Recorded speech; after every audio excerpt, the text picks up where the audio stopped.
இதோ இருக்கு இந்த கிட்டி ரஷ். வாங்க இதையும் ஓபன் பண்ணிடலாம். இது இந்த பக்கம் வச்சு இப்படி ஓபன் பண்ணலாமா?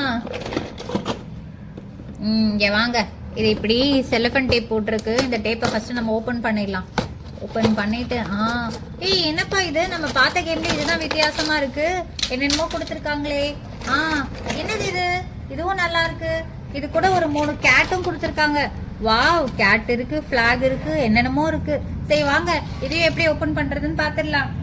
இப்போ இந்த கிட்டி ரஷ எப்படி ஓபன் பண்றதுன்னு தெரியலாம். இதுல கொஞ்சம் நம்பர்ஸ்லாம் கொடுத்துருக்காங்கன்னு நினைக்கிறேன். ஒரு நம்பர் எங்க இருக்கோ அந்த நம்பரை இதுல எப்படிலாம் இருக்கோ அதை ஏத்த மாதிரி நம்ம ஃபிக்ஸ் பண்ணணும். ஃபிக்ஸ் பண்ணா சூப்பரான கிட்டி ரஷ் வந்துடும்.